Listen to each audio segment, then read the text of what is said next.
Good morning. As I get started this morning with class, I want to first, and I'll say a little bit more in the sermon, but I just want to, let those who haven't been able to be here this weekend, let you all know how wonderful of a weekend it's been already. Friday night and yesterday, we have had a great group of young people that have attended. They have participated. I can tell that they're listening. And I appreciate that. This is a topic that I'm a teacher and a coach, and so I spend a lot of time around young people. I told them earlier this week, pretty much except for the 2 wonderful months of June and July, I'm around teenagers every day. Yeah, you all understand what I mean by June and July being great months. I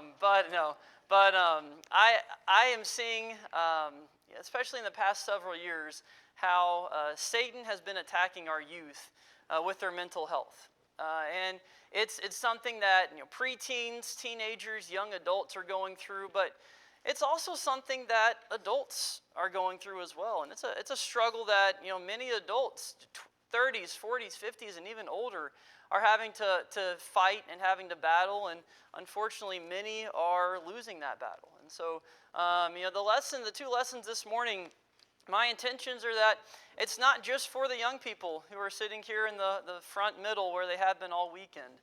Hopefully we all can glean something from what we're going to talk about this morning. And our class this morning is going to be centered on the home. And this is something that whether you have kids at the home or not, something that hopefully we can all be striving to do is how we live in our homes here on earth. The entire weekend has been with the title of Living with Joy. And we've been looking at the book of Philippians. I think Philippians is kind of a 4-part outline on how we are to live as Christians with joy. And so Paul naturally gives us this outline. And we discussed Friday night how we can live as God has created us. Live to glorify Him. Live to overcome, because that's how He created us. Yesterday, we talked from Philippians 1 about living where we are. Paul was in prison when writing this, and we see the joy that he had. And so joy rises above circumstances. We can have joy no matter the situation that we find ourselves in. And then yesterday from Philippians 2, we looked at how we need to live selflessly, taking the example from Jesus and that passage at the start of Philippians 2. Philippians 3, if you're familiar with the book, it has a lot to do with pressing on. That's that very popular verse in there about our citizenship is in heaven. But I'm going to kind of go a little different route this morning. A route that I have never done before. I never really thought about this chapter when dealing with our homes. But the more that I kind of got into it and studied it, the more I think there's a lot we can learn about how we are living in our homes here on earth to prepare us for that heavenly home one day. Now, as I started thinking about, okay, how can I start this lesson? I thought about every time that I'm on a trip, every time I'm on vacation, I'm away from home, no matter how much fun I've had, no matter how relaxing and how great that trip has been, when I open the door to my home, it is so refreshing. The smell that I get, it's like, you all know that the smell of your house that you don't realize what it smells like until you haven't been there for a week. And you walk in and you're like, I'm finally home. The feeling you get of just the peace that you have when you walk through that door and finally I'm here again. When you lay down in your own bed on your own pillow, okay, when you're finally home, it's so refreshing. Home should be a refreshing place. Home should be a peaceful place. We should desire to go home. Well, think about as Christians. That feeling we get when we enter our earthly home, imagine the feeling we're going to get when we enter our heavenly home.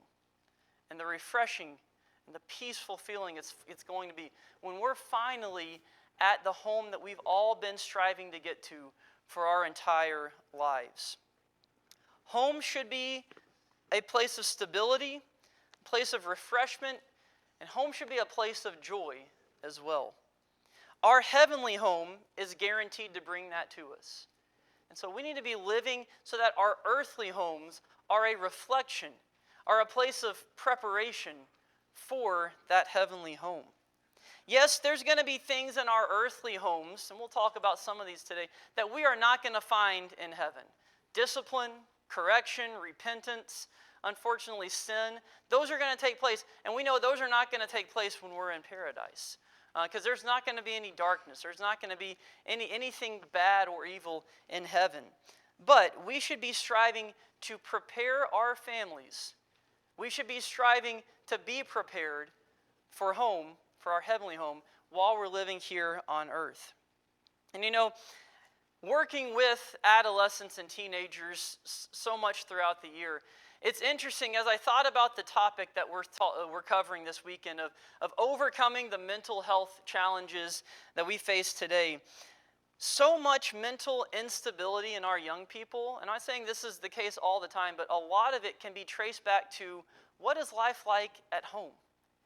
Anytime a student is acting out, wants attention, anytime they're going through a rough spot mentally, they're going through those issues, teachers always ask the question, one of the first questions, what is their home life like?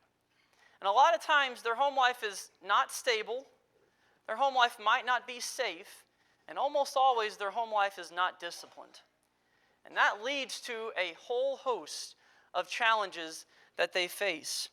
And so we're going to focus this morning on how we need to be living for heaven, preparing our family and ourselves for heaven in our homes on this earth. Because a home that's striving for heaven is the type of home that is needed to defeat the mental health crisis that we face today. And so let's look at our points today. The first point, if you're not in Philippians chapter 3, you can go ahead and turn there. We're going to be looking at that chapter. Most of the lesson today, we're going to have some verses that aren't from Philippians 3. But first of all, parents, we set the example. Parents set the example. In Philippians chapter 3, verses 17 through 21, we're going to read that first. I'm not going to go in order either lesson, not going to follow the order of the chapter. Hopefully it still helps you can understand what I'm going at here. But Philippians 3, starting in verse 17. Brethren, join in following my example and observe those who walk according to the pattern you have in us. For many walk, of whom I often told you, and now tell you even weeping, that they are enemies of the cross of Christ, whose end is destruction, whose God is their appetite, and whose glory is in their shame, who set their minds on earthly things. For our citizenship is in heaven, from which also we eagerly wait for a Savior, the Lord Jesus Christ, who will transform the body of our humble state into conformity with the body of his glory, by the exertion of the power that he has, even to subject all things to himself. Go back to verse 17. There's an example. There's a pattern that we are to be following. And so I kind of thought of this as, it says, join in, observe those who walk according to the pattern you have in us. There are people who should be setting the example. In our homes, that's the parents. Parents are the leaders.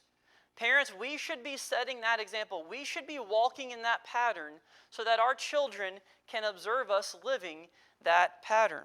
And so what is the example that we are to be setting? There's a few different things that I thought about that I think parents, we should be setting this example. Number one, and I think the most important, God comes first. Above everything, in every aspect, the Lord comes first. Put God above everything else.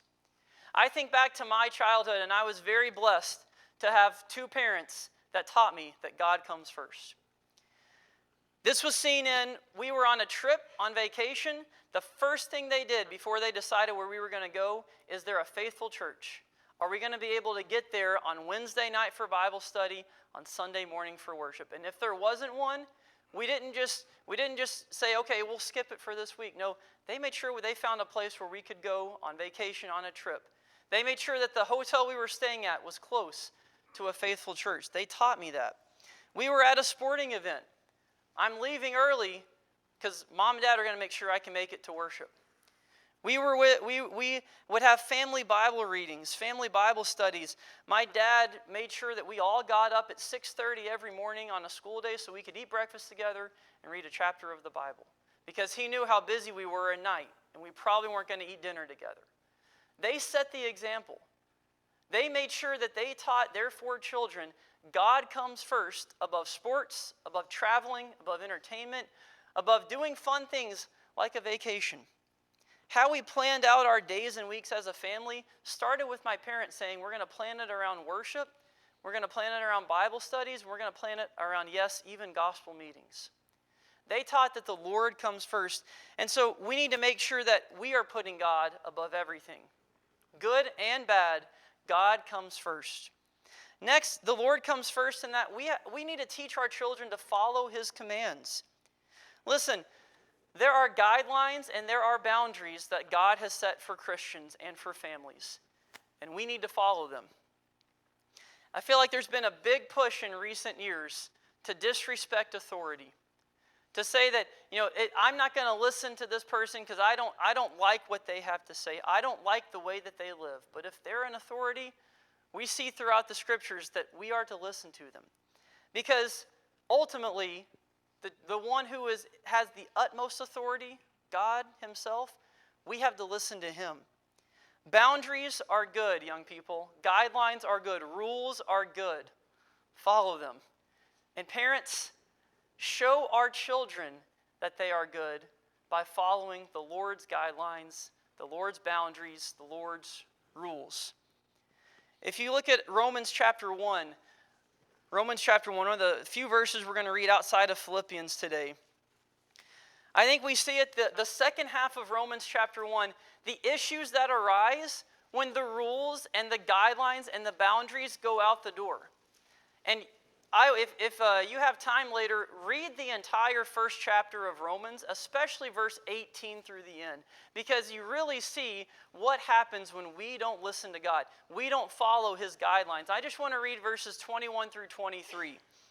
It says, "For even though they knew God, they did not honor him as God or give thanks, but they became futile in their speculations, and their foolish heart was darkened.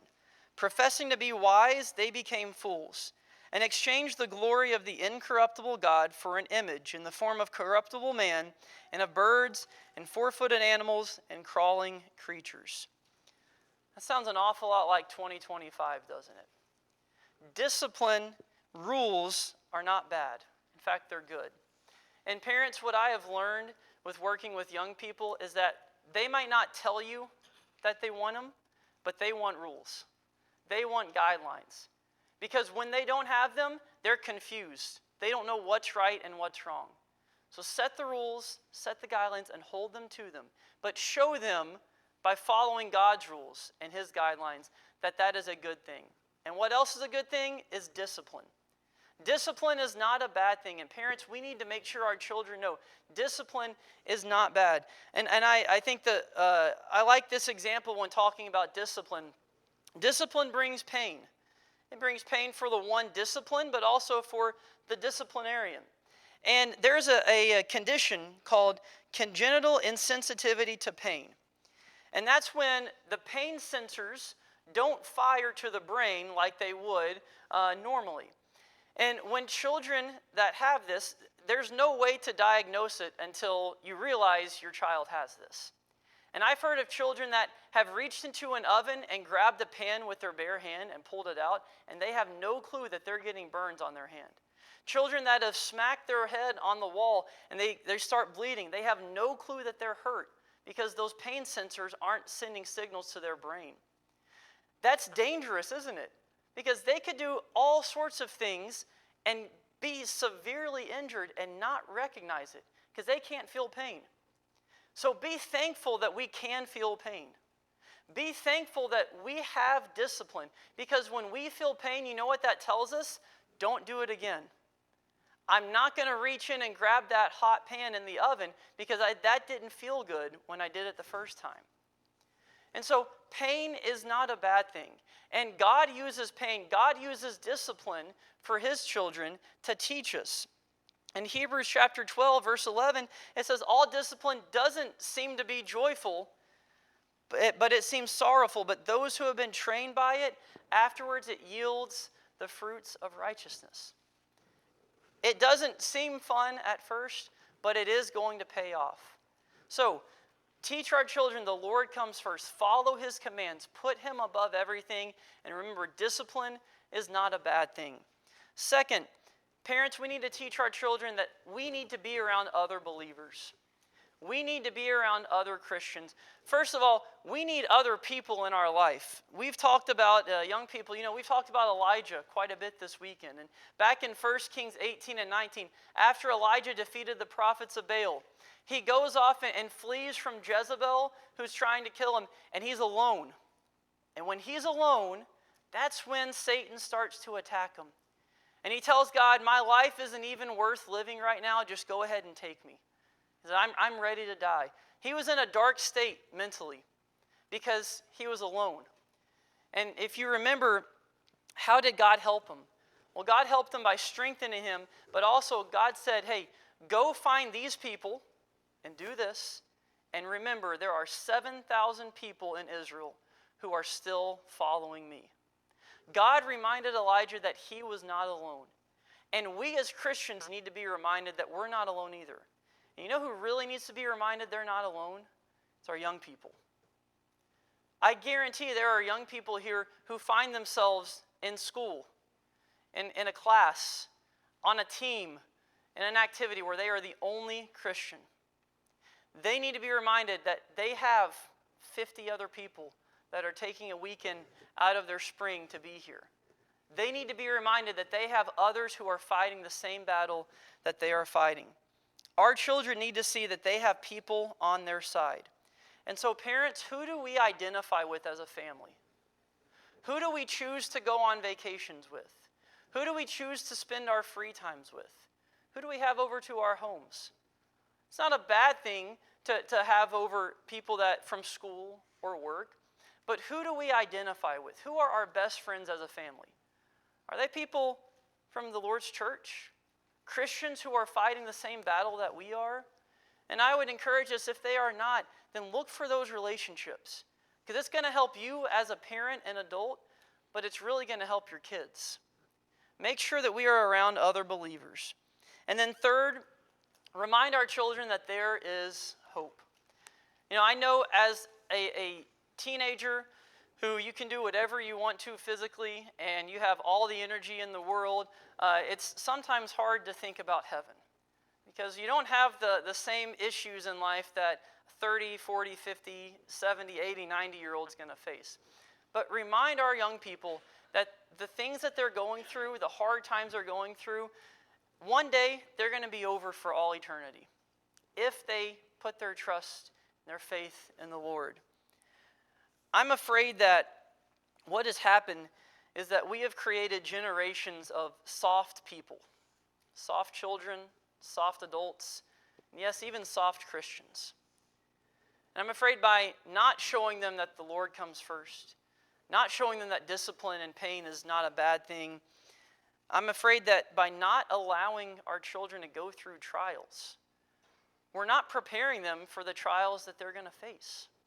So it is okay if our children go through tough times, because that's when we teach them that there's something to look forward to. That's when we turn to James chapter 1 and we remind them to count it all joy when we go through these trials. Use those moments as an opportunity to teach them that there is something greater beyond this earth. Persevering through these tough times produces that hope. And so let's make sure as parents we are setting that example. So how do we do this? Look back at verse 19 of Philippians chapter 3. Verse 19 of Philippians chapter 3. I think there's three good ways that we can set this example. And it's not doing the things in verse 19. First of all, it says, whose God is their appetite. Make sure that we're not serving ourselves. Make sure that we are serving God and serving others. Young people, remember we talked about that yesterday? Eliminate selfishness from our life. Stop serving ourselves. Stop making your God the appetite, what you want to do. Okay? Because we see what's going to happen is our end will be destruction, what it says in verse 19. Number two, and I think this is a very important one, celebrate good. Celebrate good. There in verse 19 it says, these people whose end is destruction, their glory is in their shame.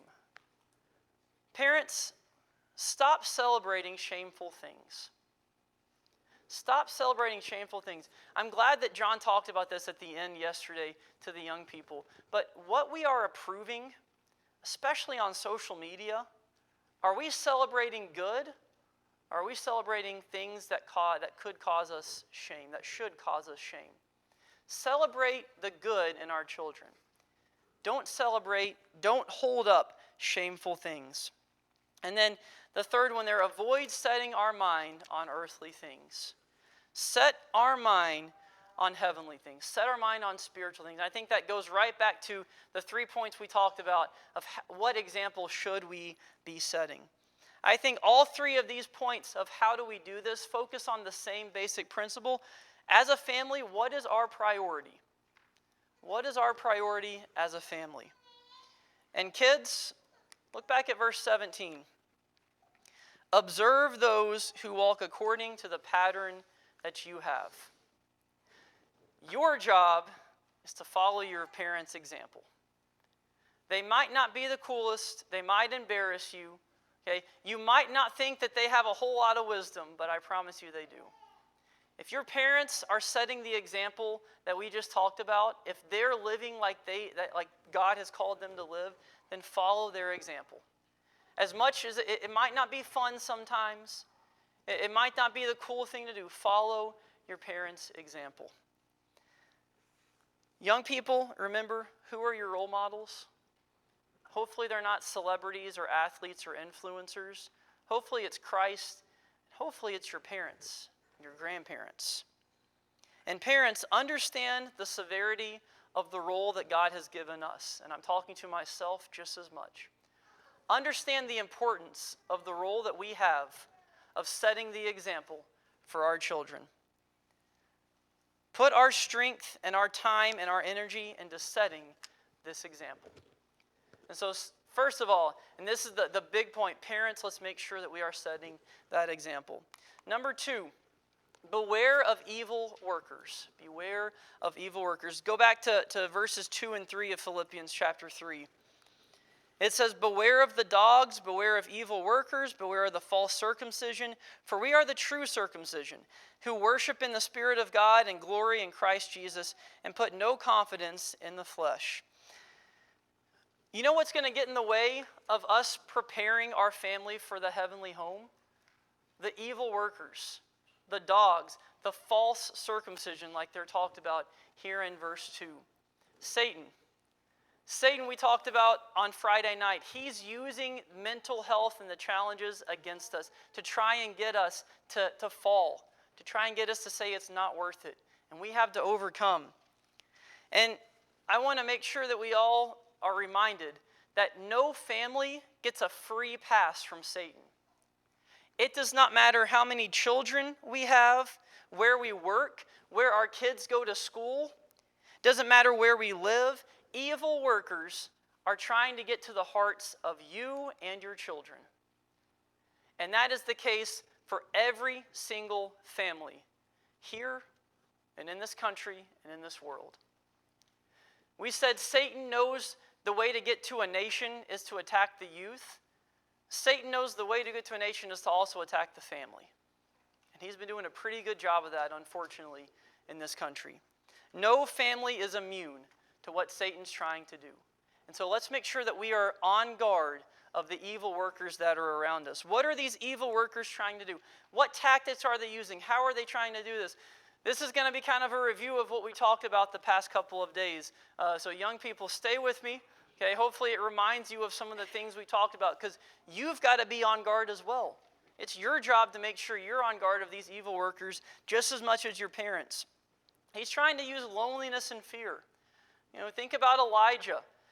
When did Elijah get in that bad spot? When he said, I alone am left. And there's no purpose of me living this life anymore. When Elijah was alone, when he was afraid of Jezebel, that's when he got to that bad spot mentally.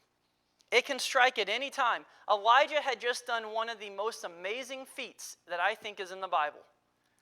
And that's when Satan hit him. That's when he was fearful and lonely. Loneliness and fear can do a lot of bad stuff to us mentally. And so make sure that we're prepared for that.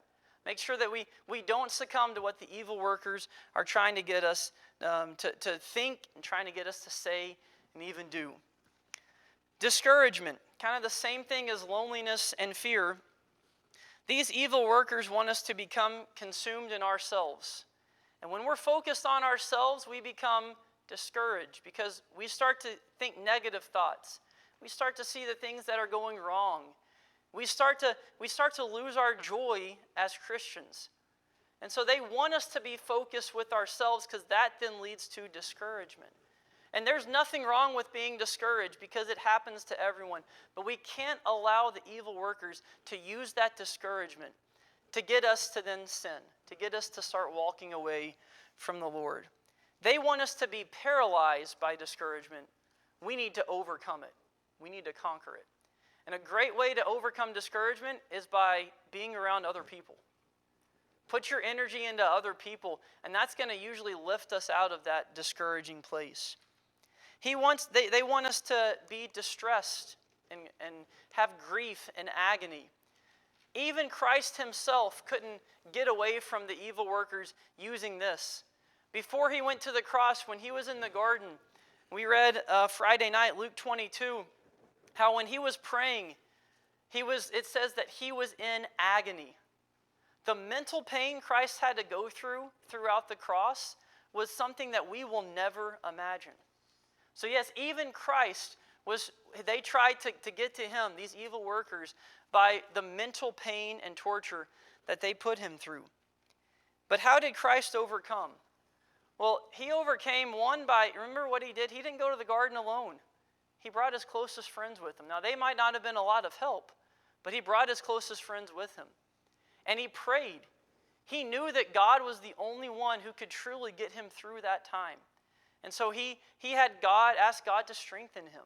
And we see there in Luke 22, an angel from heaven came and strengthened him. So others and God, they're going to help us get over that agony and grief and distress that we're all guaranteed to face at some point. The last two are ones that I really think, parents, make sure you are aware of what the evil workers are trying to do with our young people. Because I see it a lot. Something called gender dysphoria, where Satan is trying to confuse our young people. Satan is trying to make them believe that what God has done, how God has created them, is not right. And so if God created you a boy, you're actually a girl. God created you a girl, you're actually a boy. And that goes right into, well, maybe I'm a homosexual. And I know it's not fun to talk about, but I can't tell you how many times I see that. And once confusion creeps in, confusion is the gateway to mental health struggles. Once our young people become confused as to who they are, who God has created them to be, that opens the door for Satan to get them confused about so many other things. And Satan is targeting our young people with this. And so I told the young people Friday night, and I will reiterate it, God made you perfectly. When God created man and woman on day 6 of creation, he didn't say it was good. Remember, he said it was very good. The way that God created all of us is how we need to live our lives. God created us to be a male or a female, and who are we to change what God has done? God's created us perfectly, but you know how else God has created us? We talked about this Friday, remember? God's created us to overcome. And so make sure that we live our lives in such a way that we can and we will overcome all the terrible things that are circling outside of us. You see, this tactic forces people, once they say that God made a mistake, they're then going to say God made many other mistakes, they walk away from him altogether. We cannot let this creep into our family. Because when this creeps in, again, confusion is the gateway to mental health struggles. And you know how Satan's doing this a lot? Using the media and social media. Talked about some statistics and how from 2007 to 2018, The suicide rate between the ages of 10 and 24-year-olds rose 57%. You know what started becoming very prevalent in 2007 to 2018 and is even more prevalent now? Social media. It's not a coincidence. In fact, there was a university that did a study. It had two groups of college students. One group, they said, you can only be on social media 30 minutes a day, no more. The other group, you can be on social media as much as you want. When that study was over, the people who were on social media as much as they want all said they had a lot more discouragement and anxiety and loneliness and depression. Social media is not a bad thing. I was able to see the flyer you all posted about this weekend on your social media pages. It's not a bad thing, but for our young people, it can be a very dangerous thing. When our identity is in ourselves or the things we put on social media or how people view us online, then we can't handle the tough times that we talked about earlier. And adults, I'll just say this, sometimes we are just as bad. Sometimes we need to get off our phones and be parents. Sometimes we need to get off our phones and stop worrying about what everyone else out there thinks and focus on our families. Because I can't tell you how many times I hear a student say, I just wish my mom and dad would look up from their phone. Kids want us to be parents and they need us to be parents. And social media is attacking the family in so many ways today. And so parents and kids, listen to this. Parents, you have every right. In fact, there's a lot of wisdom in this. In not allowing your kids to have a phone until a certain age. Or in making sure you monitor what they do on their phones. Or not allowing them to have a social media account until a certain age. And again, remember, they might not like you. They might not be big fans of it. But the first point that we talked about, we have an example to set. And so if that means we have to take something away or put guidelines or boundaries on things, that might be what we have to do. Make sure that we are aware of the evil workers and what they are trying to do. To wrap up this point, I think back to the Israelites and how they were condemned throughout the Old Testament, remember, for sacrificing their kids to the god Molech, putting their kids through the fire. They were burning their children alive. And I think how disgusting that is and how awful that is, but then I think we're not really a whole lot better than them today. Because so many parents are sacrificing their children to the world, to social media, to gender dysphoria, to all sorts of false teachings that are out there. In fact, I think we might be even worse than the Israelites were with what we are sacrificing our children to. Because at least the ones that were burned in the fire were guaranteed to go to paradise. When parents are sacrificing their children to the things of this world today, their minds become warped, their consciences become seared, and they often go through life without any hope or stability or joy because of what their parents taught them or allowed them to do or sometimes even forced upon them. May we not be like the Israelites. May we not sacrifice our children to things of this world. Beware of the evil workers, so finally, live for something greater. There's the passage that we probably all know from Philippians chapter 3. Press on. Philippians 3 and verse 12. Not that I have already obtained it or have already become perfect, but I press on so that I may lay hold of that for which also I was laid hold of by Christ Jesus. Brethren, I do not regard myself as laying hold of it yet, but one thing I do, forgetting what lies behind and reaching forward to what lies ahead, I press on toward the goal for the prize of the upward call of God in Christ Jesus. That's how we defeat mental health issues. That's how we prepare our families for their heavenly home. By focusing on that, by pressing on, by reminding our children and ourselves, parents, that there is something greater and we must be living for that something greater. Fix our eyes on our heavenly home, on Jesus, We're told in Hebrews chapter 12, as we're running the race set before us, to focus on Jesus. Fix our eyes on Christ, because when our focus is on Christ, we're going to be moving in that direction. Dwelling on the past is not good for us mentally.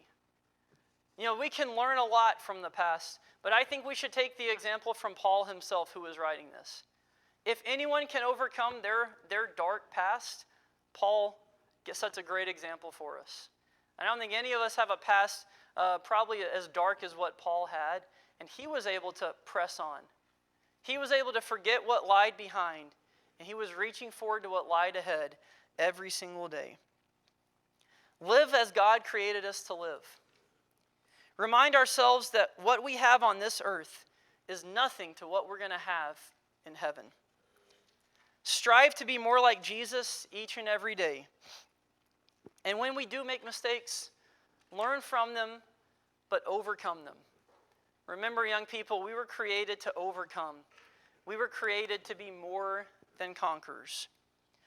Our hope is of what we're pressing on towards.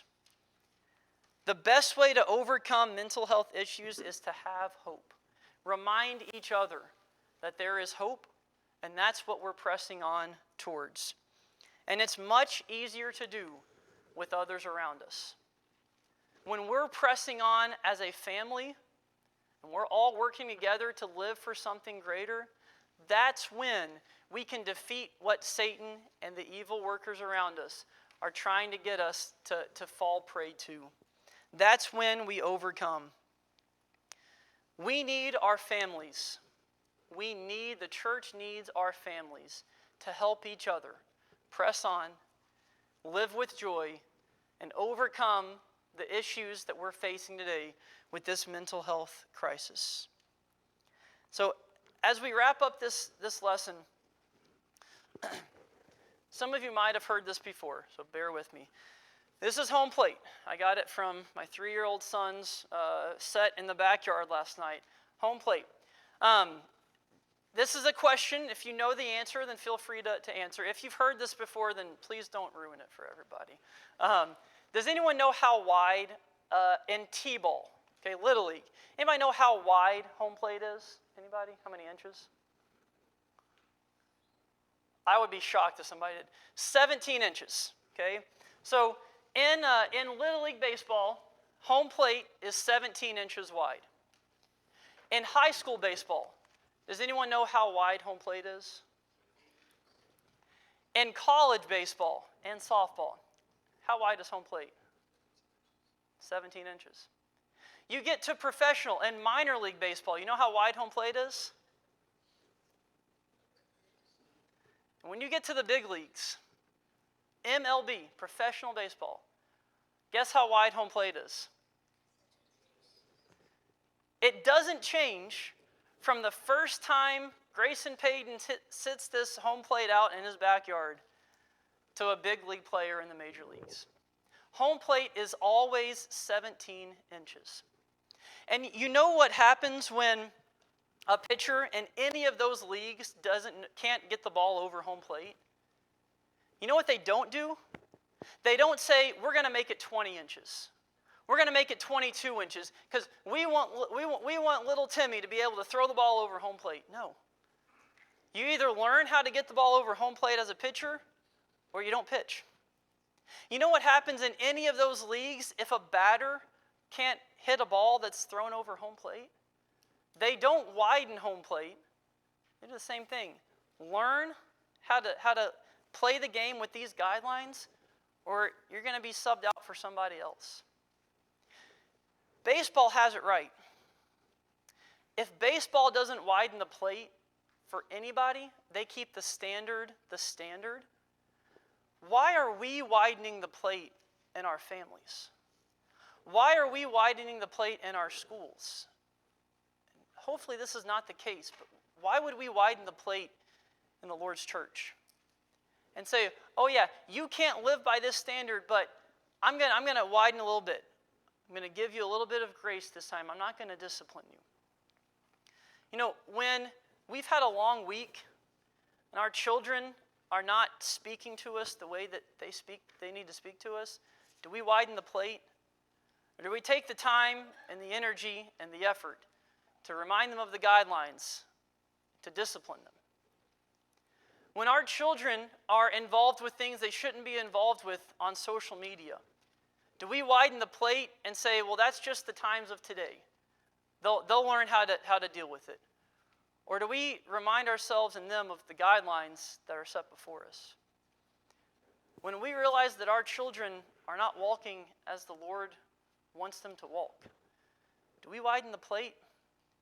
Do we make it 20 inches, 25 inches? Or do we remind them of the guidelines that God has set in place for them? Parents, when we're not fulfilling our God-given role as parents, do we widen the plate for ourselves? Convince ourselves that it's okay, we've had a tough week, a tough month, a tough year? Tell ourselves that, hey, my kid's still a good kid. It'll be okay. Or do we parent the guidelines that God has given us to parent? The guidelines throughout God's Word is 17 inches. It has never changed, and it never will change. It is not our job to change it by widening home plate. It is our job to fall in line with it and to teach our children that they have to fall in line with it as well. So as we end this lesson on living for heaven in our homes on earth, set the example, parents. Make sure that we're teaching our children that home plate is always, has always been, and will always be the same home plate according to God. May we not widen the plate. May we make sure that we are living and teaching our children, and our children are living for heaven in our homes on earth. Thank you all for your good attention this morning, and look forward to one more lesson with you all during worship.